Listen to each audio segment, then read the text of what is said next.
Vamos a las presentaciones, como siempre, las presentaciones formales. Florencia Pereira, ¿qué tal? Buenos días, Flo, ¿cómo andás? Muy buenos días, un placer estar nuevamente por acá.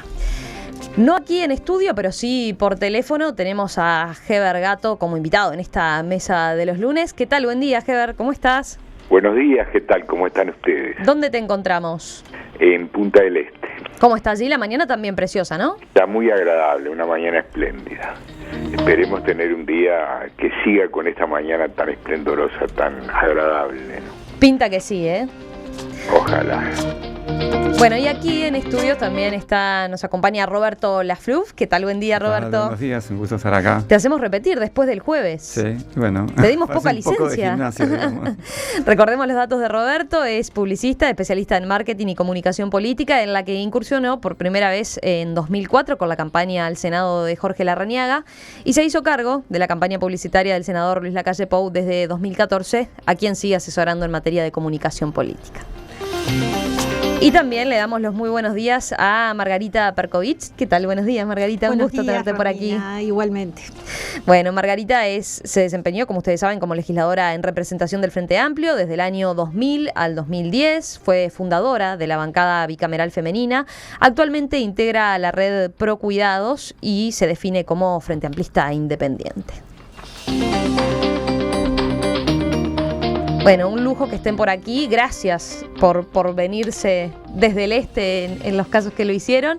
¿Y qué les parece si vamos a el primer tema, el que nos ha acaparado buena parte de la atención del fin de semana, ¿no? Porque la noticia nos hizo mirar mucho a México. Así, el capo más buscado, Joaquín El Chapo Guzmán, fue recapturado el viernes en un operativo de la Marina en Los Mochis, en el estado de Sinaloa, 6 meses después de fugarse por segunda vez de una prisión de máxima seguridad. El presidente, Enrique Peña Nieto, destacó la labor de las fuerzas durante una conferencia de prensa.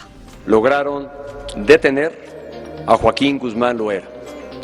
Su localización, seguimiento y recaptura son resultado del trabajo conjunto de las corporaciones de inteligencia, seguridad y procuración de justicia del Estado mexicano. Se trata de un logro en favor del Estado de Derecho. Según dijeron las autoridades, la idea del Chapo Guzmán de hacer una película autobiográfica lo llevó a reunirse con actores y productores, entre ellos John Penn, y eso permitió seguir su pista. Bueno, ¿por qué lado van con esta noticia? A ver, Flor, vos que estuviste durante años viviendo así en México, porque tiene obviamente varias aristas. Nosotros lo abordábamos el tema más temprano con un contacto allí con una periodista mexicana, pero a ver, ¿por dónde van ustedes? Bueno, yo retomo esto que dice Enrique Peña Nieto del Estado de Derecho. La otra vez lo comentaba cuando los telegramas, es decir, en México el Estado de Derecho está absolutamente cascoteado, ¿no? Es decir, yo ahí coincidí cuando Mujica dijo un Estado fallido porque el Chapo Guzmán se escapó 2 veces y seguramente si lo dejan mucho tiempo más en México, se vuelve a escapar. ¿Por qué? Porque él tiene contactos dentro de las fuerzas militares, dentro del gobierno, dentro de todas las instituciones del Estado. Y eso hace que él no tuvo que salir de México para escaparse. Él estaba en su territorio, estaba en Los Mochis. Mochis tuve la oportunidad de ir y es un pueblito. Es decir, nadie de los que están ahí no se debe haber dado cuenta que el Chapo Guzmán había regresado a su territorio, porque él se siente seguro, porque sabe que allí está protegido. Tanto está protegido que según la crónica que publica la Rolling Stone, escrita por John Penn, cuenta John Penn en uno de los pasajes que antes de llegar a encontrarse con el Chapo Guzmán pasó por un retén militar. Uh-huh. Él iba con el hijo del Chapo Guzmán y él relata que baja la ventanilla, el militar ve al hijo del Chapo Guzmán y hace una cara de seguir, disculpame, ¿no? Y hasta marca eso, exacto, ¿no?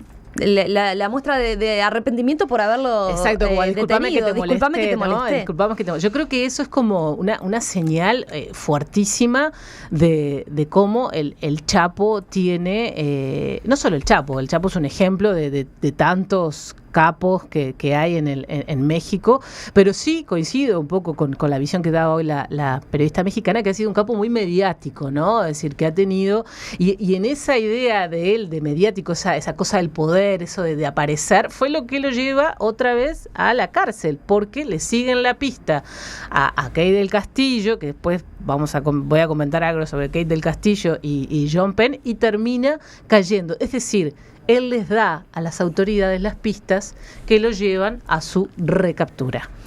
Margarita, ¿tú por dónde vas?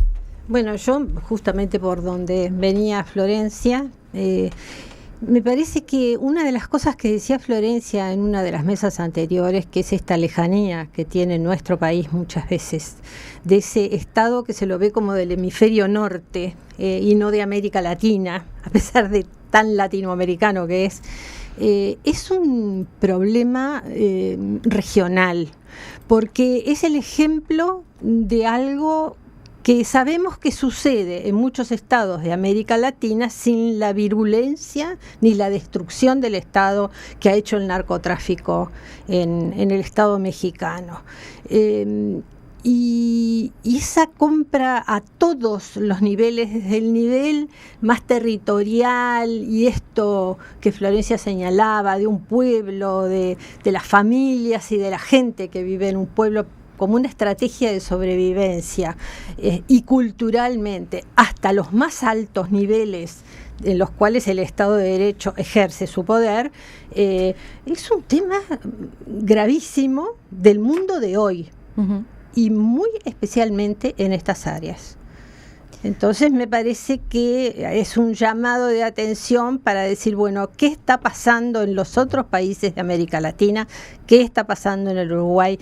¿Cuál es el problema cultural para mí del tema del narcotráfico? ¿Cómo logra infiltrarse en sectores que realmente tienen necesidades? Sí, viste que la periodista mexicana resaltaba eso, ¿no? Cómo hay en sectores de la sociedad donde es reconocido y tan valorado, ¿no? Porque claro, porque en ese pueblito el capo narco apoya y arregla la escuela, le da plata a las familias más pero eso complicadas. No solamente pasa en México.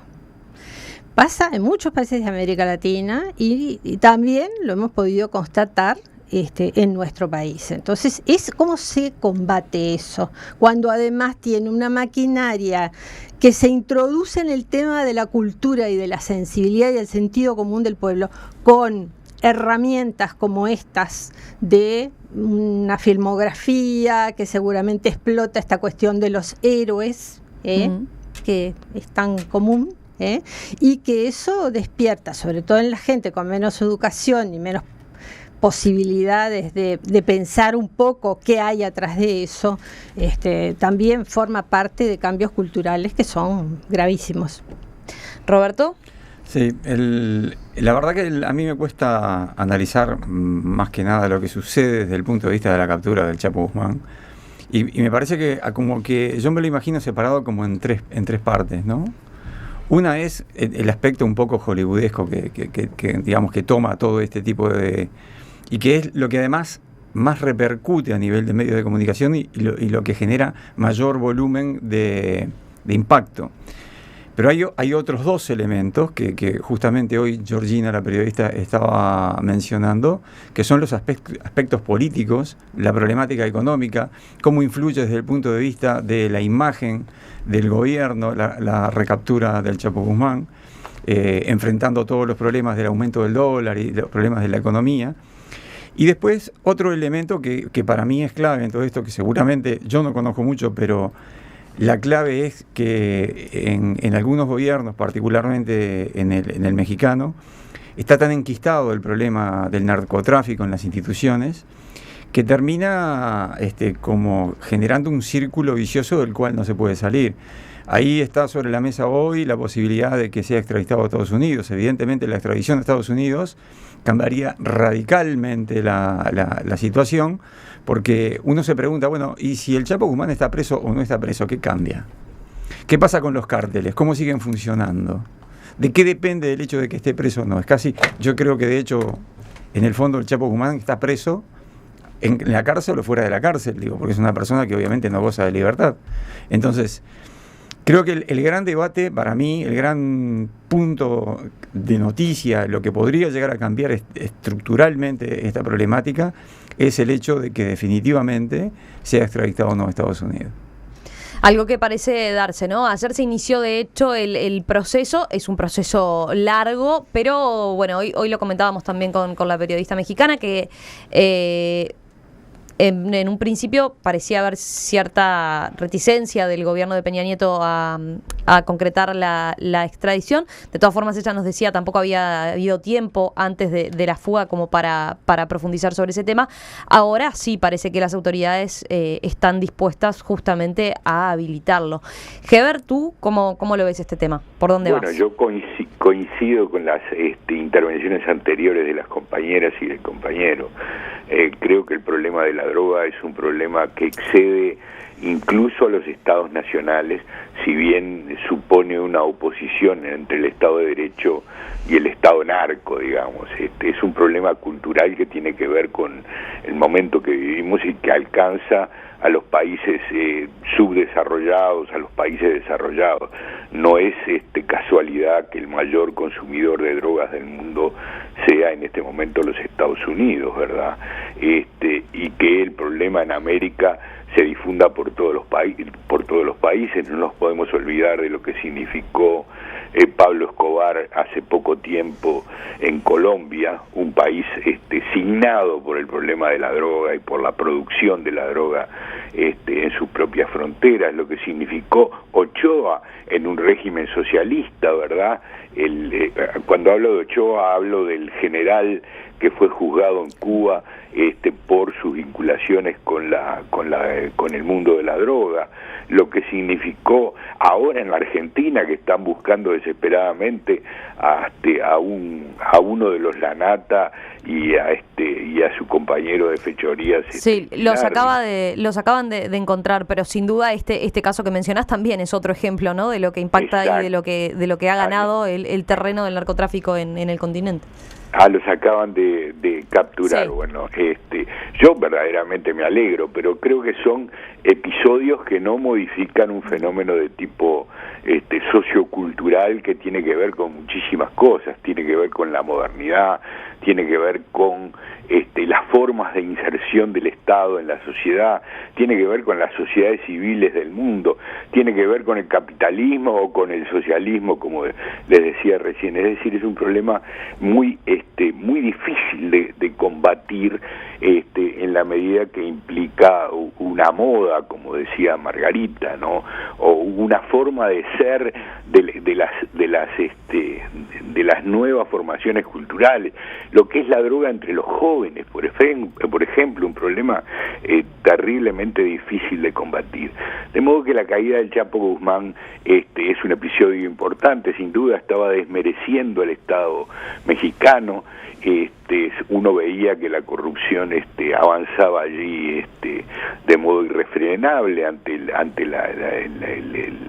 avance de la droga, pero de todos modos creo que el tema de la extradición, y ahí tengo una diferencia con lo que escuché, no se va a producir. México es un Estado nacional respetable que tiene que cumplir con su legislación y que tiene que cumplir con su soberanía. El Chapo Guzmán es un delincuente que atentó contra los fundamentos mismos del Estado mexicano y debe cumplir la pena en su integridad dentro del territorio mexicano. Posteriormente podrá haber extradición a Estados Unidos en función de los delitos que cometió fuera de fronteras, pero de ningún modo me parece que sería lógico, ni siquiera digno para el Estado mexicano extraditarlo a los Estados Unidos, y mucho menos por reconocer su imposibilidad para retenerlo en su territorio. Yo admito, obviamente, de que la sociedad mexicana está profundamente debilitada en sus resortes básicos por lo que significa el delito de la expansión de la droga, el narcotráfico, pero me parece que no puede extraditar de ninguna manera sin que cumpla la pena primero en los Estados Unidos, y en la medida que la pena en México, perdón, en México, y en la medida que la pena tiene la extensión que tiene, parece muy difícil que pueda posteriormente ser extraditado a Estados Unidos. Básicamente sí. Esta es mi primera versión del asunto. Bueno, Peña Nieto ya ha extraditado varios narcotraficantes hacia Estados Unidos y sí admite esa imposibilidad que no es teoría, es decir, ya va 2 veces que se escapa el Chapo Guzmán, y cuando la diferencia de estar dentro o fuera de la cárcel en cuanto a su operativa, no hay diferencia, porque el Chapo Guzmán continúa operando dentro de la cárcel, continúa siendo el jefe del cártel de Sinaloa, e incluso se habla desde los expertos que cuando se mata a uno de estos capos o se lo extradita, hay un movimiento fuerte dentro del cártel para quedarse con el poder, y eso desata guerras realmente muy fuertes entre los cárteles y genera más violencia. Entonces a veces también el costo-beneficio, yo extradito, por ejemplo como se extraditó a la Barbie a Estados Unidos, lo extradito, pierde su poder, porque si está en México sigue teniendo el poder, pierde su poder y empieza la guerra fratricida dentro del cártel para ver quién se queda con esa cabeza. Y muchas veces hasta se separan, como ha pasado con muchos cárteles que se han descendido en pequeños cárteles y que son aún más violentos. Por otro lado, hay un capo mexicano, el Mayo Zambada. El Mayo Zambada sigue prófugo. Y hay expertos que dicen que él es el real capo del cártel de Sinaloa. El Mayo Zambada además se llegó a reunir con Julio Scherer, periodista mexicano fallecido, director de la revista Proceso, una de las revistas más importantes de México, de periodismo de investigación, y de las pocas que van quedando independientes, es decir, que han podido y que han seguido denunciando los lazos entre los cárteles y las instituciones. Y él sigue prófugo y está en su tierra, sigue dentro del Triángulo Dorado. El Triángulo Dorado está formado entre el estado de Durango, el estado de Chihuahua y el estado de Sinaloa, y en este triángulo es donde están las plantaciones de marihuana y amapola. La amapola, el agente para la heroína, ¿no? Que se saca la gente para la heroína. Entonces, es tan intrincado, es tan complejo la relación de los cárteles, la relación de los poderes, y cómo ellos, a pesar de estar encarcelados, pueden seguir manejando sus negocios, que para el Estado mexicano extraditarlo a Estados Unidos, por un lado, soluciona un problema, el estar con eso de que si se escapa o no se escapa, porque se puede volver a escapar. Y segundo, también por otro lado, va a haber más violencia. Y déjame decir una cosita más respecto a este encuentro con Kate del Castillo y con John Penn. Kate del Castillo se manifestó desde el 2012 como admiradora. Ella lo que dijo en ese momento fue: a veces le creo más al Chapo Guzmán que a las autoridades. Y ese sentir de Kate del Castillo. Eso fue lo que lo hizo a él acercarse, ¿no? Exacto. Hay una parte de la sociedad mexicana que piensa así. ¿Por qué piensa? Dice, el narco yo sé que es narco. La autoridad se me presenta como autoridad y después salta que en realidad también está coludida con el narco. Yo sé, eso era el... Y por último, hay una frase que yo me acuerdo cuando hice un informe para el Diario de la Nación, cuando estaba en México, sobre el tema de los jóvenes, adolescentes, de los nuevos sicarios, cuando hubo un caso muy, muy sonado del Ponchis, un niño de 12 años que era sicario, y la frase era: más vale vivir 5 años como rey que 30 años como güey.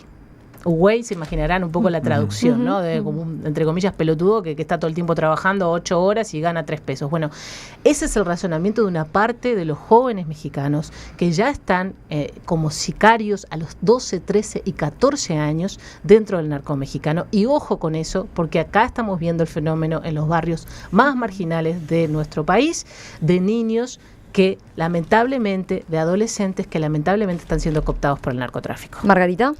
Sí, yo me quería referir a algo que dijo Eber hace, cuando hizo su intervención, que a mí me parece que justamente el poder del narcotráfico es esto que acaba de decir Florencia, que nosotros lo vemos también acá en el Uruguay, es económico. No es tanto el tema del consumo de la droga. El consumo de la droga, nuestros gobiernos todos los gobiernos del mundo deberían ponerse de acuerdo en liberalizar todas las drogas para combatir al narcotráfico en ese frente que es el económico.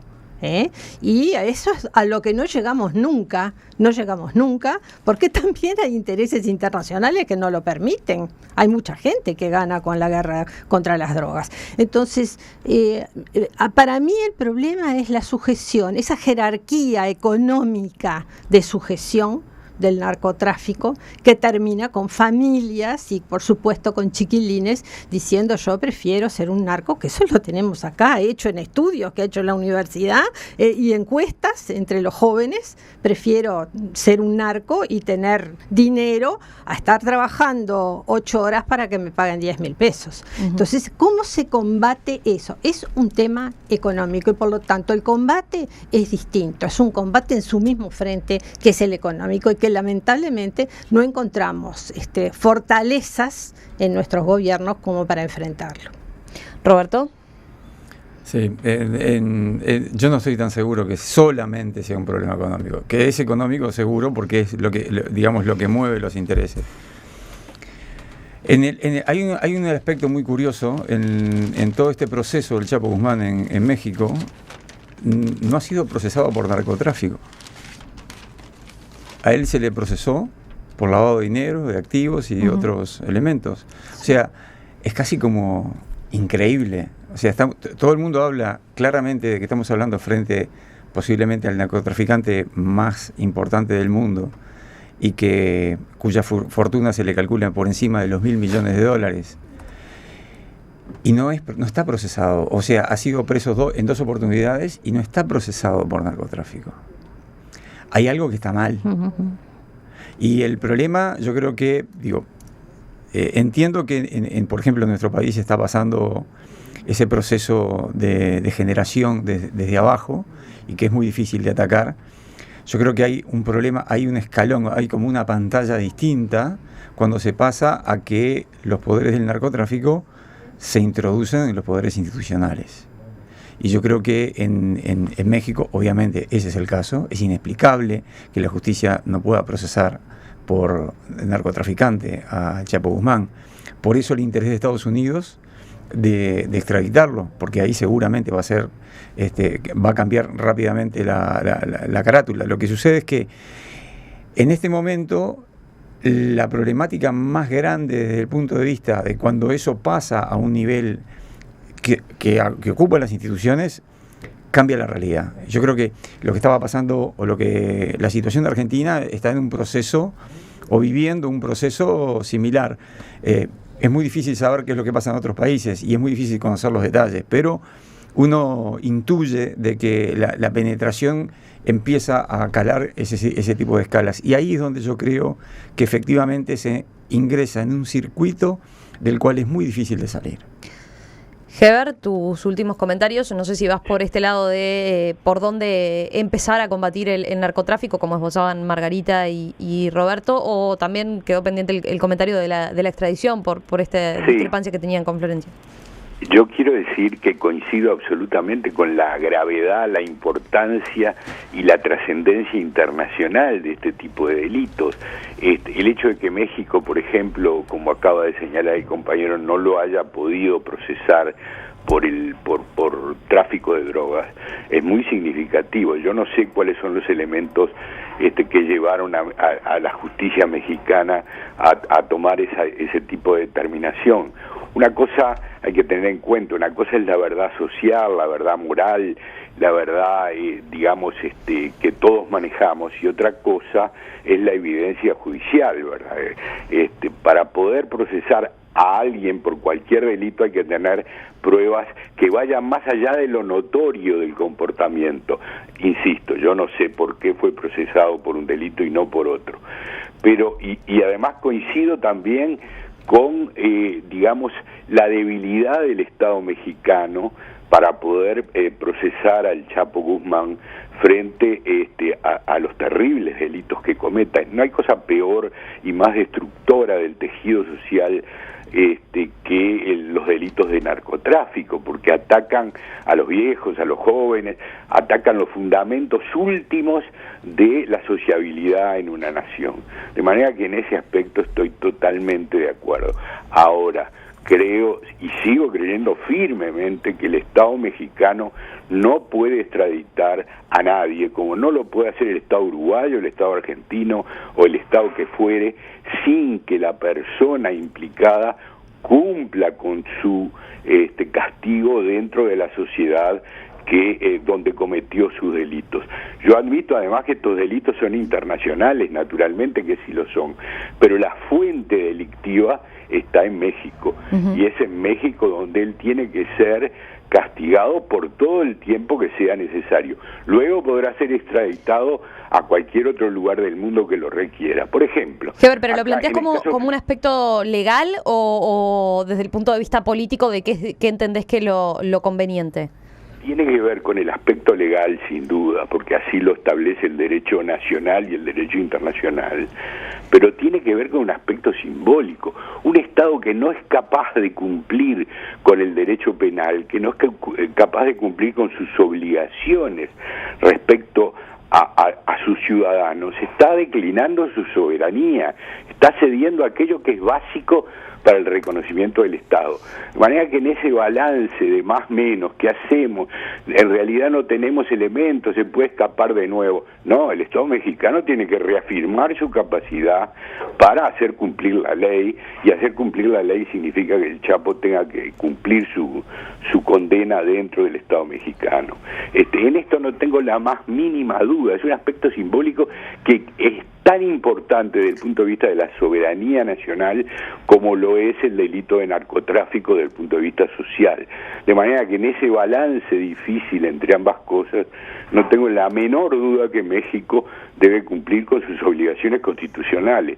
Extraditarlo en este momento sería declinar su soberanía, y me parece que eso México no lo puede hacer, y mucho menos frente al poder que significa los Estados Unidos en América del Norte, ¿no?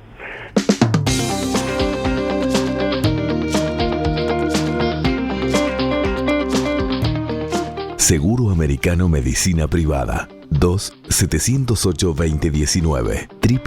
www.seguroamericano.com.uy. Seguro Americano. 50 años de medicina cada vez más humana. Apuntes brevísimos de Margarita y de Florencia que querían cerrar este tema.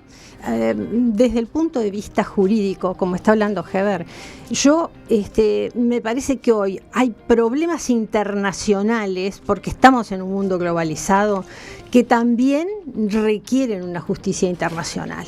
Entonces, puede ser que no sea a Estados Unidos que tiene que ir como una solución de coyuntura, como señalaba y explicitaba Florencia. Pero lo que no puede ser es que los delitos de narcotráfico no estén dentro de la órbita de otros temas que hoy se juzgan a nivel internacional, porque tenemos una Corte Penal Internacional, tenemos tribunales especiales para las cuestiones que abarcan a varios países. Entonces ya vemos a Guatemala, que está ya temblando de que se le muden los cárteles para su región. Bueno, me parece que estos temas que son tan abarcativos de distintas regiones tienen que pasar a la órbita de la justicia internacional.